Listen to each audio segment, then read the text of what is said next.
Bismillahirrahmanirrahim. Assalamualaikum warahmatullahi wabarakatuh. Halo teman-teman dan adik-adik semua.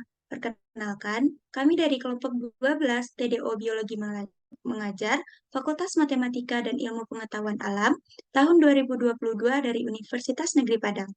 Nah, kali ini yuk kita bahas materi tentang reproduksi manusia. Nah, sebelum masuk ke materi ini, kita perlu tahu dulu nih, apa sih pengertian dari reproduksi? Nah, mari kita simak pengertian reproduksi yang akan dijelasin sama Kak Igla Mirosa. Kepada Kak Igla, disilahkan. Sebelum kita mengetahui apa itu sistem reproduksi, ayo kita mengenal apa itu reproduksi. Reproduksi adalah ciri khusus dari makhluk hidup, di mana setiap makhluk hidup yang ada di muka bumi ini akan melakukan reproduksi untuk melanjutkan keturunannya. Kemudian, apa itu sistem reproduksi? Sistem reproduksi adalah proses di mana terjadinya fertilisasi atau pembentukan janin di dalam sistem reproduksi atau organ reproduksi pada manusia. Sampaikan kakak kembalikan kepada moderator. Setelah mengetahui apa sih itu dari reproduksi, sekarang waktunya kita mengetahui tentang apa sih alat reproduksi pada laki-laki dan alat reproduksi pada wanita. Nah, alat reproduksi pada laki-laki akan dijelaskan Kak Nur Azizah Jamil. Kepada Nur Azizah Jamil, disilahkan. Baik, terima kasih kepada Kak Elisa. Berikutnya kita akan membahas mengenai alat reproduksi pada laki-laki. Nah, ada beberapa bagian, yaitu yang pertama ada testis. Testis merupakan kelenjar kelamin penghasil sperma dan hormon testosteron. Nah, bagian yang kedua itu ada vasa deferentia, yaitu bagian yang menampung dari sperma. Nah, bagian berikutnya itu ada epididymis, yaitu bagian yang mengabsorpsi sperma hingga kental dan menyimpan sperma selama 3 minggu. Yang keempat itu ada vas deferens, yang mana yaitu saluran penghubung epididymis dengan uretra pada penis. Nah, di bagian ujung dari vas deferens ini terdapat saluran ejakulasi. Nah, bagian kelima itu ada uretra. Uretra merupakan saluran untuk mengeluarkan sperma dan urin. Bagian berikutnya itu ada kelenjar tambahan, yaitu ada 5. Yang pertama itu vesika seminalis, yaitu merupakan kantong semen atau mani yang dindingnya menghasilkan cairan lendir yang mengandung fruktosa, asam askorbat, dan asam amino sebagai makanan dan pelindung sperma sebelum membuahi ovum. Yang kedua ada semen atau mani, yaitu cairan yang terdiri dari sperma dan cairan yang dihasilkan oleh beberapa kelenjar. Nah, yang ketiga ada kelenjar prostat, yaitu menghasilkan cairan basah berwarna putih susu, yang berfungsi untuk menetralkan sifat asam pada saluran vasa deferentia dan cairan ini pada vagina sehingga sperma dapat bergerak dengan aktif. Yang keempat ada kelenjar Cowperry atau bulbouretralis, yaitu kelenjar yang menghasilkan cairan pelicin.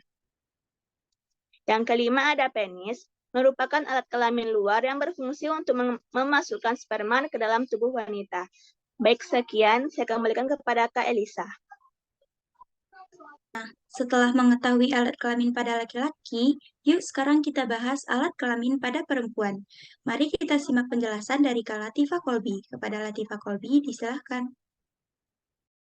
Baiklah adik-adik, sekarang kakak akan menjelaskan yaitu apa saja sih alat reproduksi pada perempuan. Nah, berikut merupakan alat-alat reproduksi pada perempuan. Yang pertama yaitu ada ovarium atau indung telur. Merupakan kelenjar kelamin yang memproduksi ovum atau sel telur dan menyekresi hormon estrogen dan progesteron. Yang kedua yaitu ada oviduk atau tuba falopi atau disebut juga sebagai saluran telur.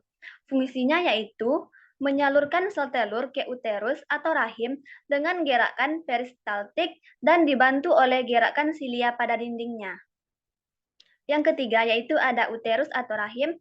Fungsinya yaitu sebagai tempat berkembangnya embrio selama kehamilan. Yang keempat yaitu ada vagina. Berfungsi sebagai tempat penis pada saat kopulasi dan sebagai jalan keluar bayi pada proses kelahiran. Yaitu ada organ kelamin luar, yaitu meliputi yang pertama yaitu klitoris, struktur yang sama dengan penis. Yang kedua ada vulva, terdiri atas labium mayor, atau bibir besar, dan labium minor atau bibir kecil. Yang ketiga yaitu ada lubang saluran kencing. Yang keempat ada lubang vagina yang merupakan bagian terluar vagina. Dan yang terakhir yaitu ada fundus atau bagian lipat paha. Baiklah, hanya sekian penjelasan dari kakak. Saya kembalikan kepada moderator. Nah, setelah mengetahui alat kelamin pada laki-laki dan perempuan dalam materi sistem reproduksi, kita perlu tahu nih, bagaimana sih pembentukan sel kelamin? Yuk simak pembahasan dari Kak Helmi. Kepada Kak Helmi, disilahkan. Baik, terima kasih kepada Kak Elisa. Selanjutnya adik-adik kita akan membahas yaitu pembentukan sel kelamin. Yang ada dua yaitu pembentukan sperma atau spermatogenesis dan yang kedua yaitu pembentukan ovum atau oogenesis. Spermatogonium bersifat diploid dan selalu membelah diri secara mitosis sehingga berjumlah banyak. Sebagian spermatogonium membesar menjadi spermatosit primer. Selanjutnya yaitu spermatosit primer terus membelah diri secara mitosis membentuk spermatosit sekunder. Dan selanjutnya yaitu spermatosit sekunder ini membelah diri kembali secara meiosis menjadi spermatid. Selanjutnya spermatid berdiferensiasi menjadi sperma dan yang terakhir yaitu tiap-tiap sperma memiliki jumlah kromosom setengah dari jumlah kromosom spermatogonium. Yang selanjutnya yaitu oogenesis. Oogenesis ini terjadi di dalam ovarium. Oogonium bersifat diploid, lalu oogonium ini membelah diri secara mitosis sehingga berjumlah banyak. Yang selanjutnya oogonium berkembang menjadi oosit primer. Oosit primer membelah diri secara meiosis menjadi oosit sekunder dan badan kutub pertama. Lalu oosit sekunder mengandung kuning telur dan sitoplasma. Badan kutub pertama merupakan inti sel yang kemudian membelah diri menjadi dua.